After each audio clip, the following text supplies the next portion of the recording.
নারী হচ্ছে রহস্যময়, নারীর শরীর কিন্তু রহস্যময় নয় যদি সঠিক সময় আমরা ডক্টরের কাছে পৌঁছতে পারি।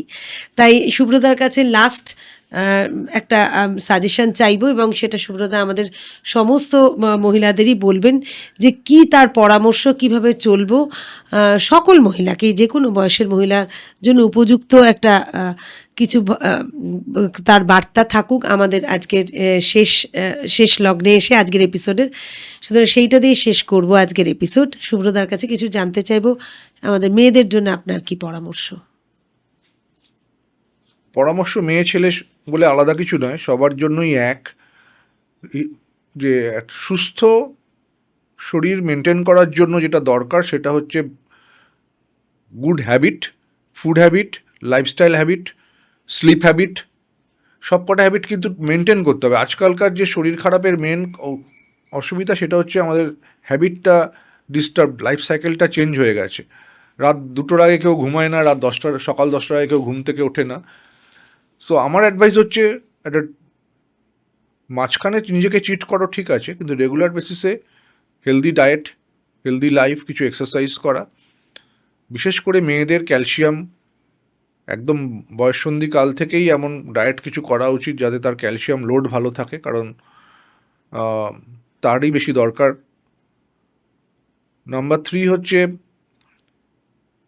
এক্সারসাইজ করা। যে শুধু ছেলেরাই প্রোটিন শেক খাবে মাসেল বানাবে তা নয়, ওদের অ্যান্ড্রোজেনের জন্য হয়তো মাসেল মাসটা বেশি, দেখতে অনেক বেশি বড় বড় মাসেলগুলোটি হবে, কিন্তু মেয়েদেরও ইকুয়ালি করা উচিত। এবং তাদের আরও বেশি দরকার শরীরটাকে ফিট রাখার, বডিটাকে ফিট রাখার, বিকজ তারা এক সময় মা হতে যাবে। তো প্রপার ডায়েট করা, ভালো ডায়েট করা, এক্সারসাইজ করা, এগুলো কিন্তু ইকুয়ালি ইম্পর্টেন্ট। সাধারণত আজকালকার মেয়েরা তো প্রিভিলেজড, তারা সব রকম সুবিধা পাচ্ছে। আমাদের মা মাসিদেরও নিজেদের দিকে একটু খেয়াল রাখা উচিত।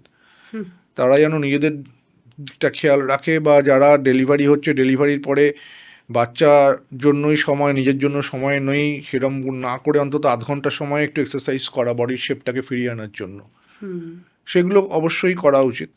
মানে আমি বলছি সচেতনতা থাকা দরকার, পুরোটাই নিজের ওপর কতটাকে সংসারে সুযোগ পাচ্ছে, কারণ সংসারটা তো মেনলি মেয়েদেরই সামলাতে হয়, যতই বড় বড় কথা যে বলুক। তো সেটা বাঁচিয়ে নিয়ে নিজের শরীরের দিকে যতটা নজর দেওয়া যায়, তাহলে যে মেনোপজ নিয়ে আলোচনা হচ্ছিল ওই বয়সটা ভালো কাটবে। রাইট, আমাদের শেষ দিনগুলো ভালো কাটলে তাহলে, হ্যাঁ, না হলে ব্যথা বেদনায় জর্জরিত হতে হবে। হ্যাঁ হ্যাঁ, মহিলাদের বেশি ব্যথা বেদনায় জর্জরিত হতে হয়। যদি একটু এক্সারসাইজ ডায়েট ঠিক করে আগে থেকে করে, নজর দেয় নিজের শরীরের ওপর, তাহলে একটু কম হবে।